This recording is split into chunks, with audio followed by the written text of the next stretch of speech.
Halo pemirsa, apa kabar hari ini? Semoga selalu sehat di masa pandemi ini dan selalu bersemangat untuk menjalani aktivitas. Bagi pemirsa yang harus tetap bekerja di luar rumah, jangan lupa untuk selalu menggunakan masker. Hari ini program Berita News Point hadir menjumpai Anda bersama saya Belinda Amanda, yang selama 30 menit ke depan News Point akan menyajikan berita terbaru seputar Universitas Brawijaya dan Malang Raya. Jangan kemana-mana, keep on our channel News Point.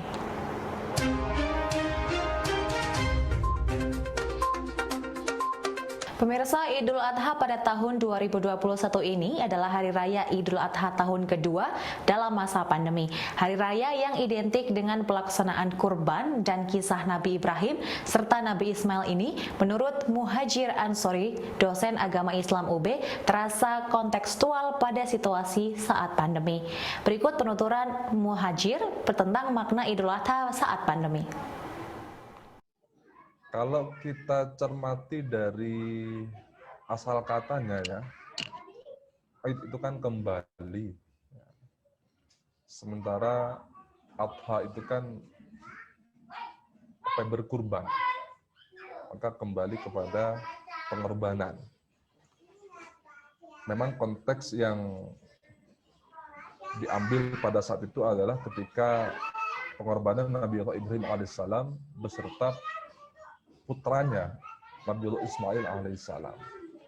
Di sana ada pengorbanan yang luar biasa daripada seorang ayah kepada anaknya yang sudah lama sekali itu seorang anak yang didamba-dambakan, sehingga pada masanya ada perintah dari Allah Subhanahu wa taala untuk melaksanakan penyembelihan kepada Nabiullah Ismail alaihissalam. Tetapi dengan bahasanya adalah dengan sangat demokrasinya, bahkan Nabiullah Ibrahim itu menawarkan, memberikan pendapat kepada Nabi Ismail, bagaimana pendapatku ketika aku ini dapat perintah oleh Allah Subhanahu wa taala untuk menyembelih kamu. Dan hal ini kan diabadikan dalam Al-Qur'an sesungguhnya, dalam surah As-Saffat itu. Falamma balagha ma'ahu saya qala ya bunayya inni ara fil manami inni adbahuka fanzur madza tara. Nah, fanzur madza tara ini bagaimana pendapatnya Nabi Allah Ismail alaihissalam. Lalu dijawab oleh Nabi Ismail, qala ya batif al ma tu'maru satajiduni insyaallah minas sabirin. Kerjakanlah wahai abahku, wahai abah, kerjakanlah apa yang diberitakan oleh Allah kepadamu, insyaallah kamu akan mendapatkanku termasuk kepada orang-orang yang bersabar. Nah, sesungguhnya dalam konteks ini itu tidak jauh berbeda dari kondisi pandemi pada saat ini. Nah, ya kira-kira manakala kita cross check kan ya dengan kondisi pandemi yang melanda semua dunia, khususnya Indonesia, atau sekarang ada di Pulau Jawa sedang PPKM, maka mau tidak mau, karena segala sesuatu adalah kehendaknya Allah Subhanahu wa taala, seluruh yang terjadi di muka bumi ini ada kehendaknya Allah Subhanahu wa taala, maka satu-satunya cara yang dapat kita kerjakan adalah maka bersabar atas kondisi yang sudah kita terima pada saat ini. Tentu bersabar ini adalah yang disertai dengan upaya-upaya kita bagaimana kita ini dapat tetap menjalankan perintah-perintahnya dan tetap berupaya untuk, ya sementara di luar sana banyak sekali memang ada suatu hal yang memang belum sinkron antara kebijakan dengan kondisi lapangan, maka dari itu perlu ada komunikasi yang baik yang dicontohkan oleh Nabiullah Ibrahim kepada Nabiullah Ismail. Bagaimana pendapatmu ketika terjadi semacam seperti ini? Ini harus kita komunikasikan. Lalu yang kedua adalah bagaimana kita bersabar menghadapi segala sesuatu yang terjadi pada hari ini. Saya pernah menyampaikan bahwa jikalaupun toh ini pandemi dianggap sebuah kesusahan di muka bumi ini, maka jangan khawatir, pasti akan ada akhirannya. Pasti akan ada akhirnya. Karena rumusnya muka bumi ini adalah hanya ada dua. Tidak ada yang senang selamanya, tidak ada yang sengsara selamanya. Itu pasti akan bertukar. Pemirsa, pada Hari Raya Idul Adha tahun 1442 Hijriah, lapak penjual hewan kurban mulai bermunculan.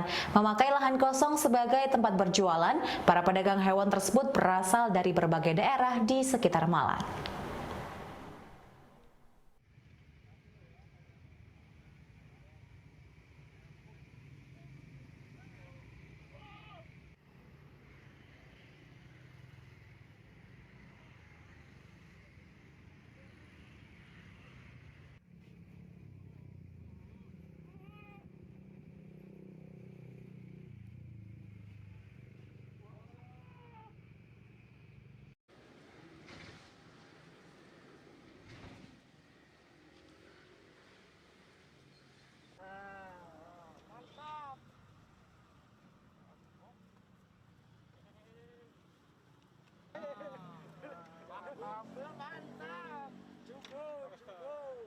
Siapa? Nama saya Pak Udin Oke, Pak Udin. dari Jaraan Karangploso. Karangploso. Ini kambing yang dijual jenisnya apa aja, Pak? Jenis gembolong dan Jawa PE gembolongan ya Pak. Oke, harganya Pak dari berapa? Harga 3.000, 3,5 sampai 5,5 sampai 6.000. Oke, itu harganya tergantung apa Pak? Kok beda-beda? Tergantung dari kambingnya besar kecilnya dan jenisnya kambing. Oke. Oh, ini kan ada yang kambing apa? Kipas-kipas ini. Domba. Iya Pak, domba Pak. Yang domba. Gimana, Pak? Domba ada yang harga 2.000, 2,5, 3.000 dan 3,5. Oke, siap. Kalau yang untuk yang PE? Untuk yang PE harganya 4,5. Oke, ini lokasinya di mana, Pak? Lokasi di depan rumah makan Pak Soleh, Karangploso.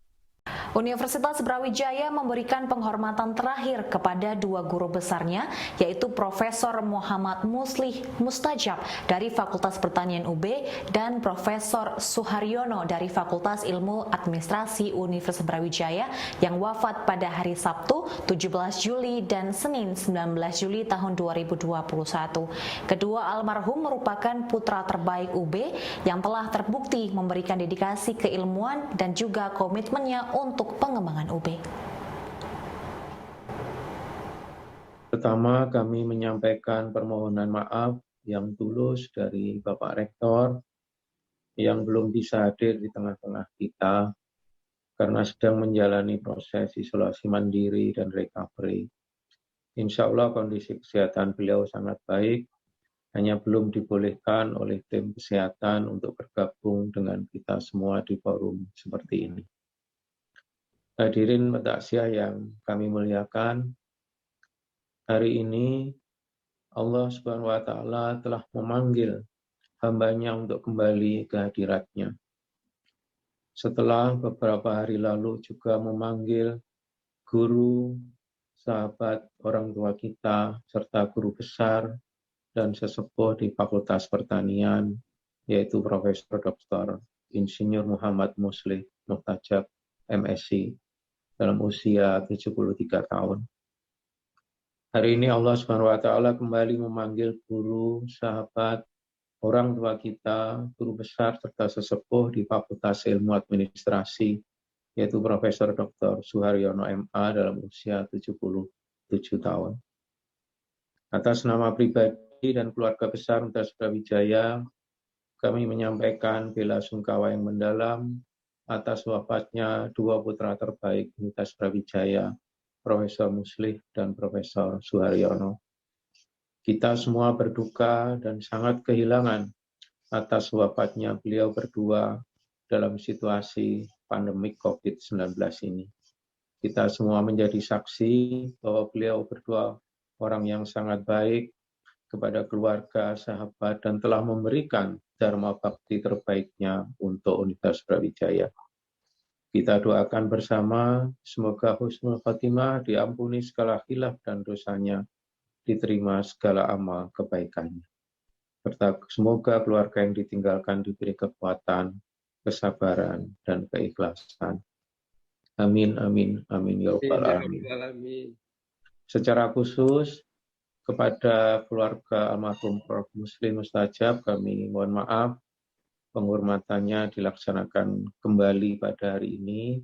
Pada malam saat almarhum dikebumikan, kita bergabung menjadi satu pada link Zoom di jurusan Sosial Ekonomi Pertanian. Situasinya pada saat itu tidak memungkinkan manakala dilaksanakan dua Zoom secara bersamaan. Selamat jalan Prof. Muslih, selamat jalan Prof. Suharyono, guru, sahabat dan orang tua kita. Insya Allah pada saatnya kita semua akan menyusul beliau. Pemirsa, bulan Juli ini sedianya sudah memasuki musim kemarau, namun masih sering terjadi turunnya hujan di beberapa wilayah. Apa yang menjadi penyebab fenomena alam yang tidak biasa ini terjadi di Indonesia? Berikut penjelasan dari Kepala BMKG, Profesor Dwi Korita Karnawati.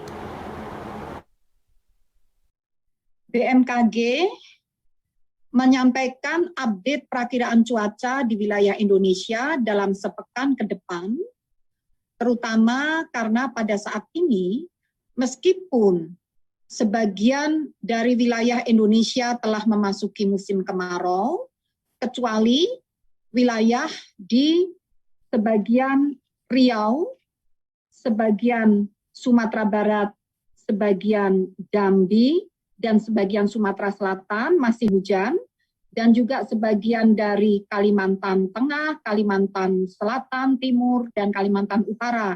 Sebagian masih mengalami hujan, serta sebagian dari Sulawesi dan Papua, juga sebagian dari wilayah Jawa Barat dan Jawa Tengah masih mengalami hujan, namun sebagian besar atau 68% dari wilayah zona musim di Indonesia telah mengalami musim kemarau. Di tengah musim kemarau ini, BMKG mendeteksi terjadinya gelombang atmosfer di wilayah ekuator yang berpotensi untuk meningkatkan pembentukan awan-awan hujan. Selain itu juga terjadi Madden-Julian Oscillation atau kumpulan awan-awan yang bergerak melintasi ekuator di Samudra Hindia dari arah barat menuju ke wilayah atau sekarang mulai memasuki wilayah Indonesia, maka di tengah musim kemarau ini kita akan mengalami hujan, terutama di wilayah-wilayah pada tanggal 16 sampai 18 Juli 2021 adalah di Sulawesi Utara, Gorontalo, Sulawesi Tengah, Sulawesi Tenggara, Sulawesi Selatan, Maluku Utara, Maluku, Papua Barat, dan Papua.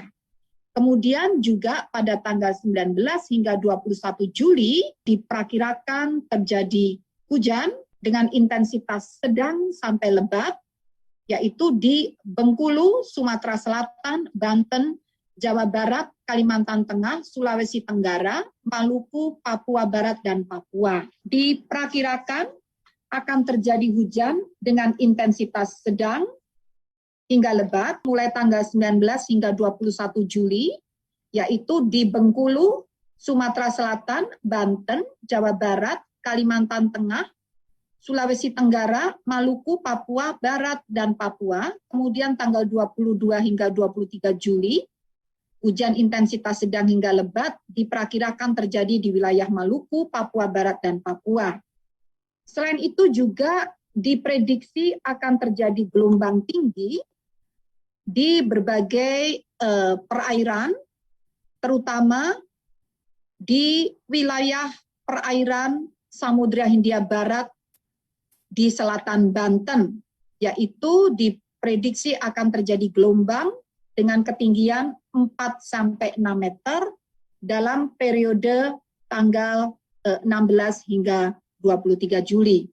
Kemudian tinggi gelombang 2,5 hingga 4 meter diperkirakan terjadi di berbagai perairan di Indonesia, antara lain di Selat Malaka bagian utara, di Selat Sunda bagian barat dan selatan, juga di perairan selatan Jawa hingga Pulau Sumba, hingga Selat Bali, Lombok, Selat Alas, Sape bagian selatan, serta di Laut Sulawesi. Untuk itu BMKG menghimbau masyarakat agar tetap waspada terhadap potensi cuaca ekstrim pada periode sepekan ke depan, terutama hujan lebat, namun dalam durasi singkat dan sporadis sifatnya, tapi dapat disertai dengan petir dan angin kencang, dapat juga hujan es terjadi. Kemudian dapat pula terjadi potensi bencana hidrometeorologi berupa banjir banjir bandang, tanah longsor, angin kencang, dan puting beliung, terutama bagi masyarakat yang berada di wilayah rawan, seperti di bantaran sungai, di lembah sungai, ataupun pada lereng dan kaki lereng. Oleh karena itu, kami menghimbau agar masyarakat tetap terus memonitor update informasi cuaca dari BMKG melalui layanan informasi cuaca 24 jam, yaitu di website www.bmkg.go.id, ataupun follow media sosial @info-bmkg, dan aplikasi iOS dan Android Info BMKG, serta dapat langsung mengkontak call center 196. Pemirsa, Rumah Sakit Lapang Ijen Boulevard atau RS LIP Malang dikhususkan untuk menangani pasien COVID dengan kapasitas 307 bed. Untuk mendapatkan pelayanan di rumah sakit ini, berikut informasi mengenai tata cara dan fasilitas RS LIP Malang.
Pemirsa, untuk mempercepat proses vaksinasi dan juga memberi kenyamanan kepada penumpang kereta jarak jauh, PT KAI memberikan layanan vaksinasi di beberapa stasiun. Vaksinasi ini diberikan kepada penumpang dengan usia 18 tahun ke atas. Sedangkan untuk penumpang yang sedang hamil dapat dikonsultasikan dengan dokter terlebih dahulu. Mau tahu prosesnya? Simak video berikut ini. Pelanggan yang kami hormati, mulai 3 Juli 2021, KAI menyediakan layanan vaksinasi COVID-19 gratis di beberapa stasiun. Kegiatan ini merupakan hasil kerjasama KAI dengan berbagai pihak untuk mendukung program percepatan vaksinasi yang dilakukan oleh pemerintah. Berikut adalah stasiun yang sudah melayani vaksinasi bagi pelanggan kereta api jarak jauh. Kuota yang disediakan di masing-masing stasiun terbatas setiap harinya. Syarat untuk melakukan vaksinasi di beberapa stasiun tersebut yaitu pelanggan harus berusia 18 tahun ke atas. Pelanggan menunjukkan kode booking tiket yang sudah dibayar atau tiket kereta api jarak jauh yang berlaku. Pelanggan memiliki KTP dan datang paling lambat 1 hari sebelum jadwal keberangkatan kereta api yang dipesan. Khusus bagi pelanggan ibu hamil, wajib melakukan konsultasi dengan petugas kesehatan terlebih dahulu dan bersedia dengan pilihannya untuk mendapatkan vaksinasi COVID-19.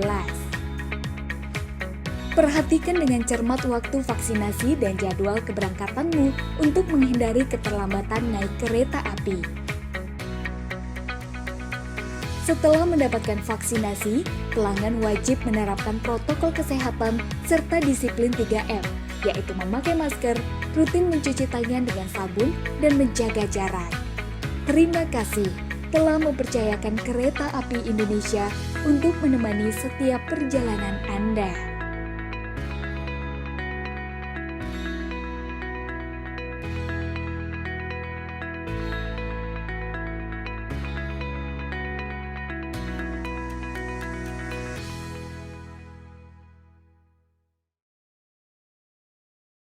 Daging olahan kurban kini dapat dinikmati sepanjang tahun. Yayasan Yatim Mandiri, salah satu lembaga amil zakat nasional, mengolah daging kurban menjadi makanan cepat saji yang dikemas dalam kaleng. Berikut wawancara tim Newspoint dengan pengurus Yatim Mandiri Malang.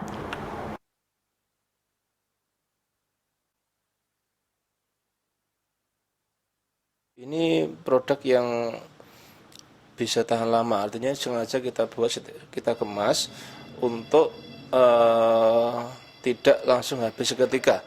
Karena biasanya kan kalau kurban itu kan banyak daging mentah, banyak di masyarakat dan harus habis seketika, paling enggak 1 pekan. Nah, kalau ini program ini kita buat untuk masa selama 2 tahun.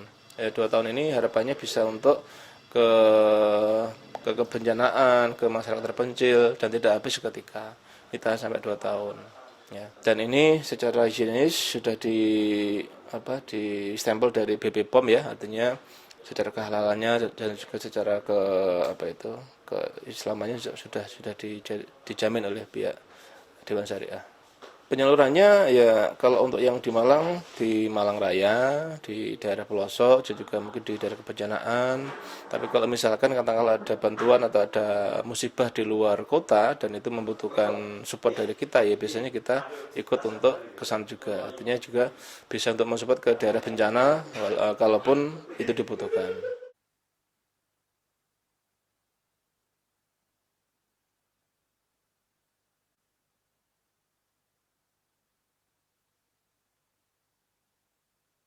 Pemirsa, informasi tadi sekaligus menutup perjumpaan kita hari ini. Jangan lupa untuk selalu menyaksikan Newspoint setiap hari Senin sampai Jumat pukul 19.30 waktu Indonesia Barat hanya di UBTV, Televisi Pendidikan Universitas Brawijaya. Saya Belinda Amanda dan seluruh kerabat kerja yang bertugas pamit undur diri. Tetap patuhi protokol kesehatan, wajib menggunakan masker. Terima kasih dan selamat beraktivitas.